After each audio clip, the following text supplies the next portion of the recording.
right into it. My name is Wood. Feel free to subscribe, leave a comment, all of that stuff. Keep it moving, whatever. Uh, I said it last week. Great weekend, entertainment wise. The new Ransom album. I enjoy listening to it. One of my favorite things of the weekend, and one of the most mainstream things of the weekend was the fourth season 4 part 2. The final episodes of Ozark dropped last Friday, and mixed bag about it. So I'll get right to it. The one thing that I loved is that very early on, they dealt with Javi Elizandro. I hated him. You know, I don't know. Dude was reckless. He was he was smart and intelligent, but he was ruthless for no reason. He was impatient, pretty cruel, and he was overbearing. And I was glad that Ruth dealt with him. Um, so I like how they did that. Obviously, the big thing here is, and it's a spoiler. You shouldn't even be watching this if you didn't watch the final 7 episodes. But it was something to see Ruth get killed. Ruth is pretty much an iconic character.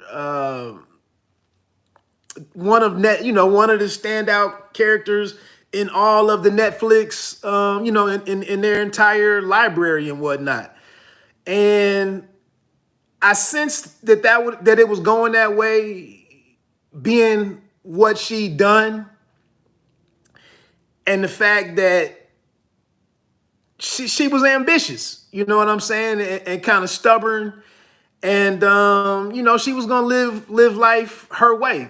And so once she got from underneath the wing of the birds, the constant rift and rivalry with Wendy, and then when she cleaned up her life, and then she was reminiscing about Wyatt and the rest of her family, it became kind of obvious that she wasn't gonna make it.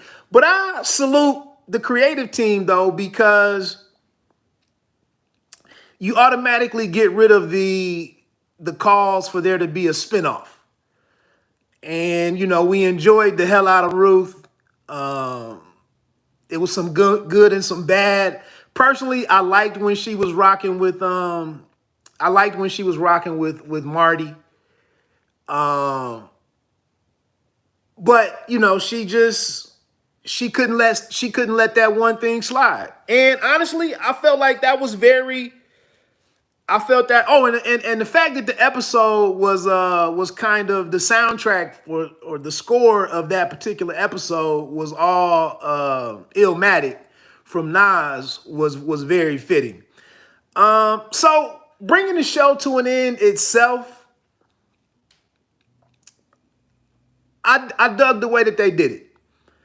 I think they put a lot of. I felt like they tied up a lot of loose ends.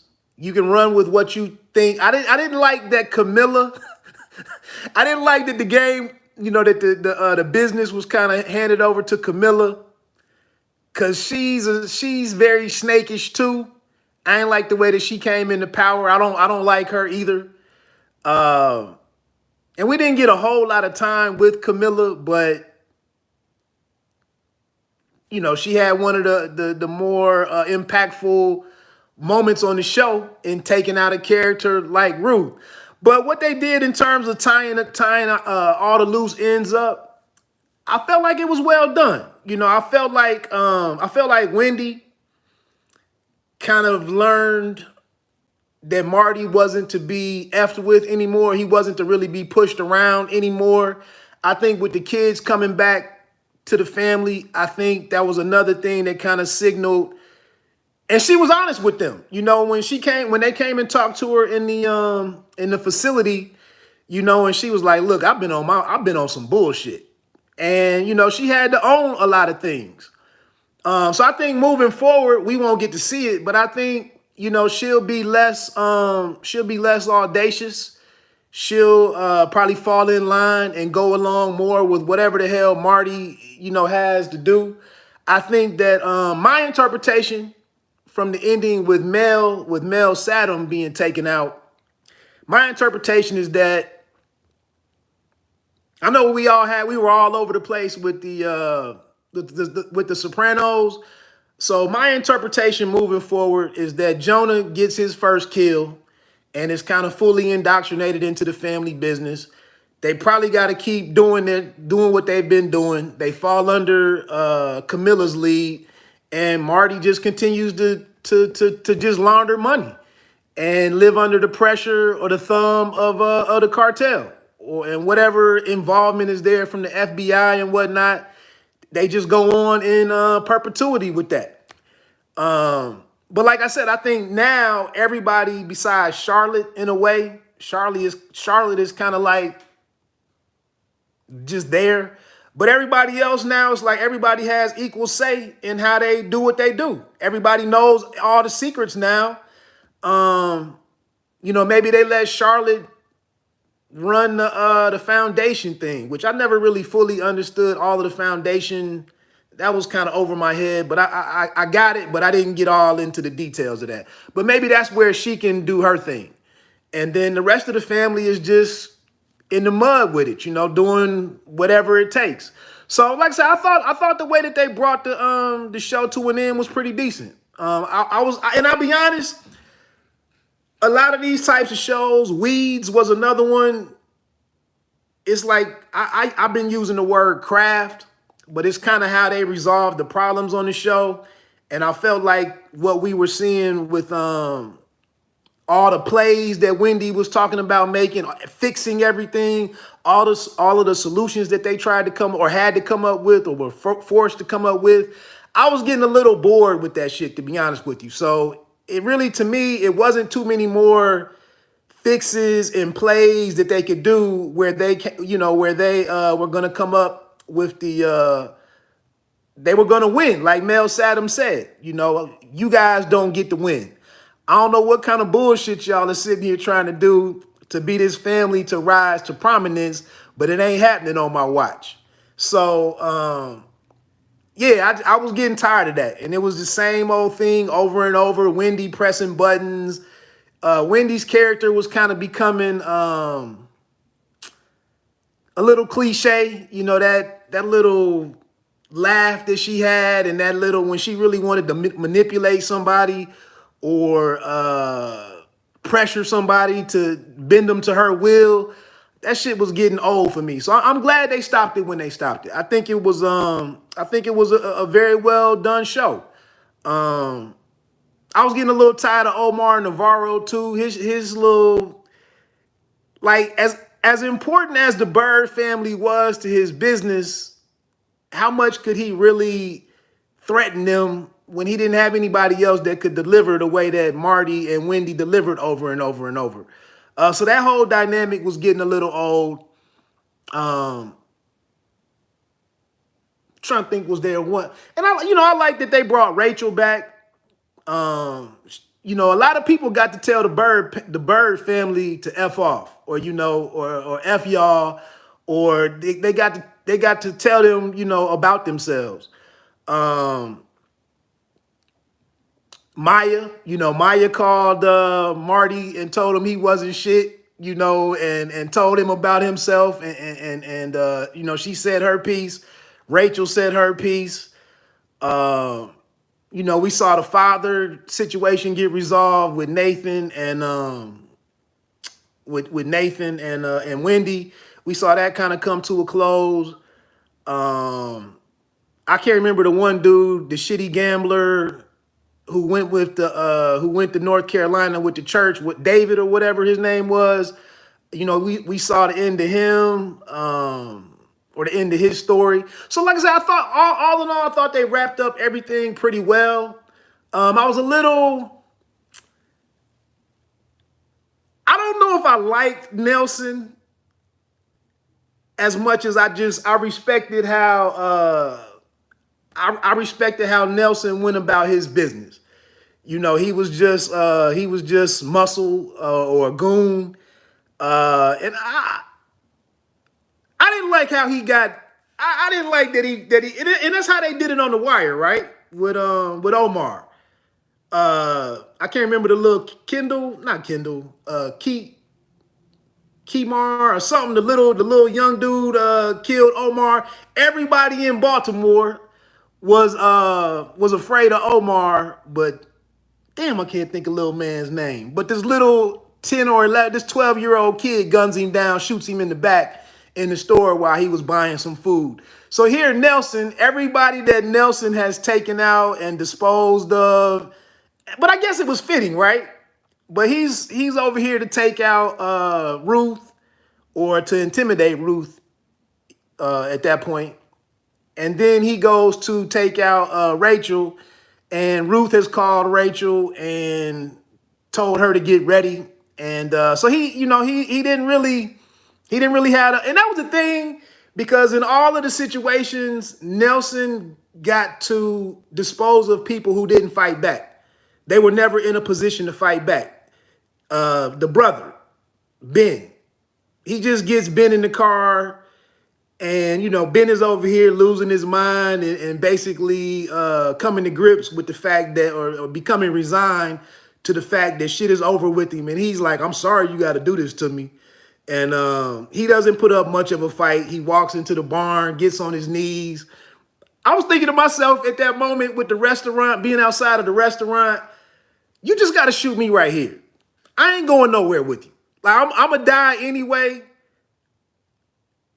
I'm not going to be, once I get in this car, once I get in this SUV, it's a wrap. So shoot me right here. It's cameras around. It might be some eyewitnesses. I ain't going nowhere. I ain't going to no hole that you got dug for me. I'm not getting down on no tarp. We ain't got nothing to talk about. Take me out right here and maybe there's some justice after I'm gone, but I ain't going nowhere with nobody. You just got to do me right here. But that's TV. But Nelson had the upper hand on everybody when he went to the therapist that they had, the old lady or the elderly lady. He just walks in on her, gets rid of her. Like I said, each season, everybody that he had to get rid of, they either never saw it coming or they just didn't put up any fight. Did he shoot Helen? He just steps up on her from the back, blows her brains out. So I guess it was kind of fitting that he was taken out by somebody who really wasn't in the game. Rachel, got rid of Nelson. Other than that, I'm trying to think. Oh, Charles, the businessman dude, he didn't like the birds for whatever reason. He was able to give them his F off. It was one other person that was out there that got to tell the family to go to hell.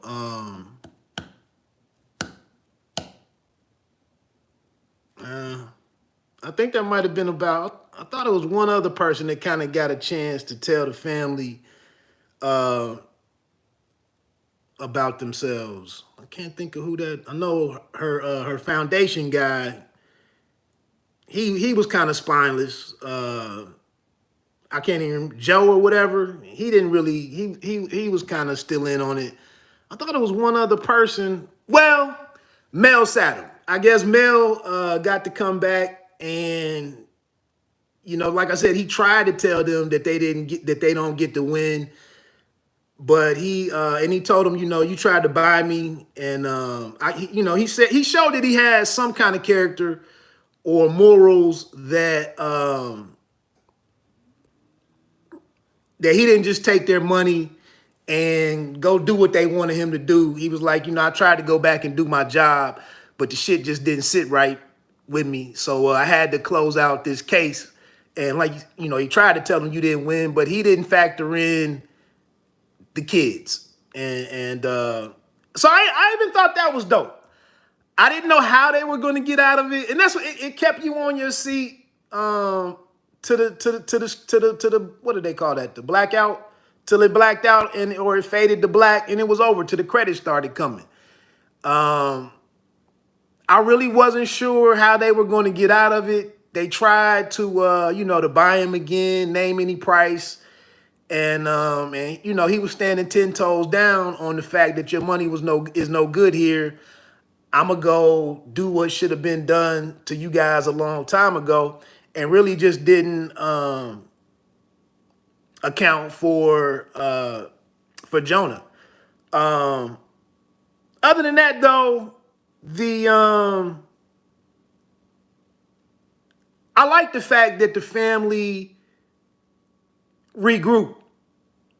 But like I said, it was a much more equitable situation. Now that everything is out in the open, we are what we are. We do what we do. This is the family business. I really wasn't on board with Jonah going over and working for Ruth.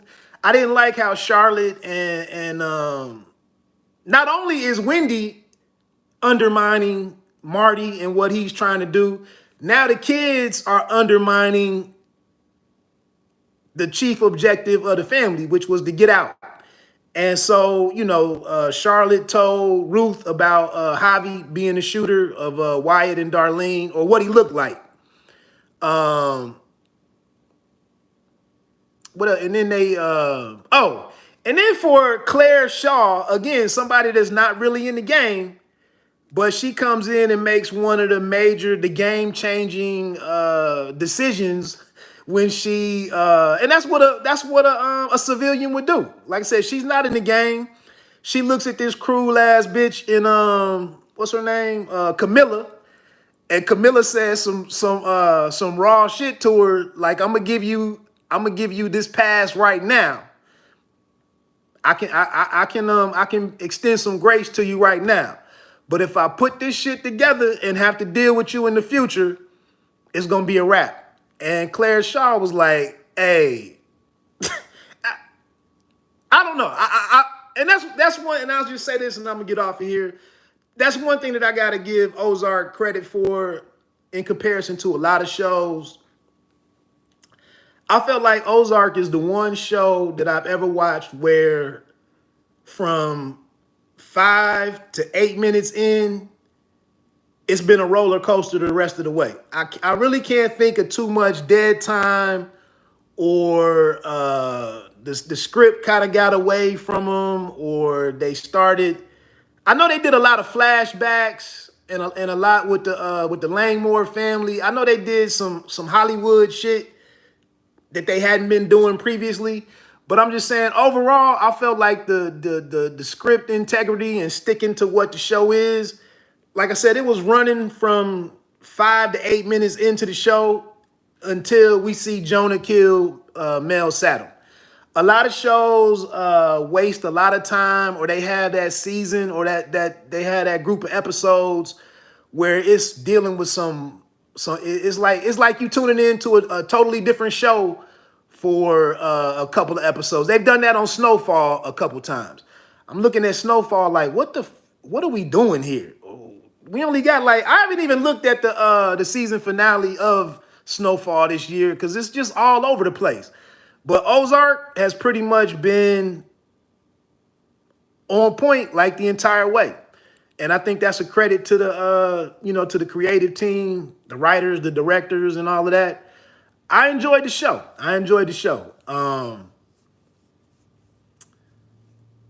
That's about it. I said this really ain't no recap. I don't really have time for recaps and to talk about. Oh, so like I said, a lot of shows. I just did this with Severance, which is on Apple TV Plus. What's another show? But them shows that Outer Range is another one that I'm watching right now on Amazon. We 6 shows into it, and I don't know what the hell the show is about. Severance. I watched 9 episodes, and all this mystery and the shit. Like, what am I watching, and why am I tuning into this? Ozark didn't play around with you. They let you know what it was, like 5 minutes into it, 10 minutes into it. And that's what they did for the entire 4 episodes. And what was it? 44 episodes or 50, whatever it was. So I thought it was a very solid show. I'm gonna miss it, to be honest with you. But again, Marty and all his lying and manipulation. And another thing, I got 6 minutes left. Another thing that was getting old was the fact that the family members walked around with no kind of protection, no guns. They just Marty and Wendy just gonna talk their way out of everything. Even when Ruth when Ruth meets her demise, she was caught slipping, and Camilla had to drop on her. And I like that. Like I said, I hated to see Ruth die, but hey, Ruth she took things too far. She was a little reckless, whereas Marty was dope at surviving. And like I say, I don't think Marty touched the gun the entire time. I don't think Wendy touched the gun or nothing. But it was just like, and I always said to me, the house was kind of a metaphor. That wall of glass, the wall of glass, walking back to the bedrooms in the house, like the family was just vulnerable at all times. So I thought, maybe I'm just reading into it, but I thought the fact that, because none of us live in a house where it's a glass to your bedroom. Like most of us want a door and some wood and some shit with some foundation to it, protecting us from from intruders or our enemies, the environment. But they just had this glass walkway, and it just, to me, it symbolized that they were as vulnerable as they were. And the cartel was always in and out of the house whenever they wanted to be in there. I think Mel, and that's how the show ended. I think that was part of the metaphor when you saw that the patio door was broken. And I think that kind of signaled to us, this is how easy it was to touch these people at all times. Like they were never really protected in any kind of way. And if you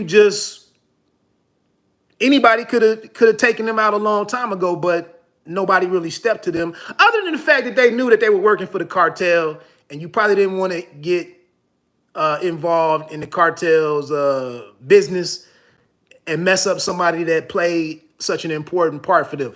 The one thing that was a little unbelievable for me, and maybe that's because of how arrogant Javi was, I can't see the head of a cartel being able to be touched that easily, that the dude was walking around with no security. I really, that was I gotta find one thing to critique and to hate on. I really don't think Javi would have been that bold, that arrogant to walk around with zero. And I know he was newly coming into being in control or the head of the organization and whatnot, but I just don't think that part of it really just wasn't believable to me. I had to have one thing I couldn't give him 100%. I got to say 99.7 or something. Anyway, that's kind of my reaction to the show. I'm going to miss it. I said, I think it was done very well. Shout out to Jason Bateman for, thinking of a show, a very unique show. I really can't think of too many that are that close to it or that they copied off of anybody.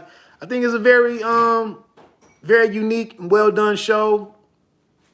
I've always been a Laura Linney fan, and then Julia Garner as Ruth, she was phenomenal. Like I said, they answered the question. We don't have to sit here 3 and 5 years from now. People can't sit here and call for a spinoff or a pre. I don't even think we could really do a prequel.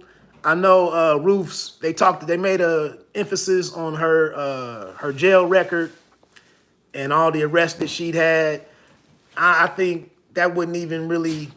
I really wouldn't be interested in seeing because everything they would have done previously would have been small time hustles or small time crimes, and I really wouldn't even. I don't even think they could really make that interesting. Kind of like what they're doing with Better Call Saul.